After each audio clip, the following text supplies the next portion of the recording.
మనం చేస్తూ ఉన్న పని ఏమిటి? అబద్ధానికి రెక్కలు కడతా ఉన్నాం, జరగంది జరగనట్టుగా చెప్తా ఉన్నాం.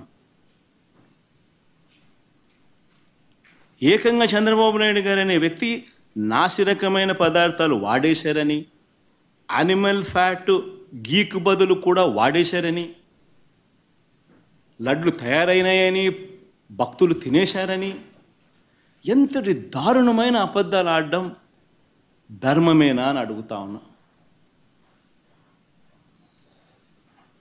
ఈ మాదిరిగా నిజంగా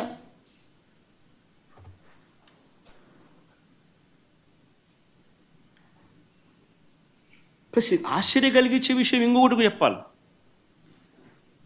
అసలు ఈ రిపోర్టు, రిజెక్ట్ అయిన రిపోర్టు మొట్టమొదటిసారి జూలై 12వ తారీఖున, అంటే ఎవరి హయాంలో, ఎవరు ముఖ్యమంత్రి? జూలై 12వ తారీఖున శాంపుల్స్ తీసుకున్నారు. అంటే ఎవరు ముఖ్యమంత్రి, ఎవరి హయాంలో ఇది? చంద్రబాబు నాయుడు గారు సాక్షాత్తుగా ముఖ్యమంత్రిగా ఉన్న హయాంలో. ఆయన జూన్ 4న ఎన్నికల్లో రిజల్ట్స్ అయినాయి. జూలై 12 ఆయనే ముఖ్యమంత్రి. ఆయన ముఖ్యమంత్రిగా ఉండగా శాంపుల్స్ జూలై 12వ తారీఖున శాంపుల్స్ తీసుకున్నారు. వచ్చిన ట్యాంకర్, ఒక ట్యాంకర్ తిరుపతికి ఆ టైంలో వస్తే, ఈ నెయ్యి సప్లై చేసే ట్యాంకర్ వస్తే దాంట్లో నుంచి శాంపుల్స్ తీసుకున్నారు. ఈ శాంపుల్ను 17వ తారీఖున 17న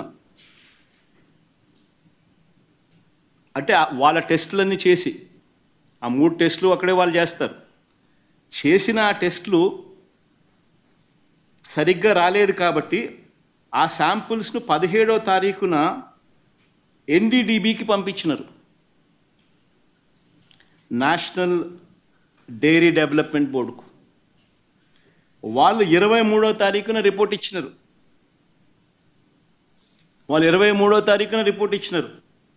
జూలై 23న.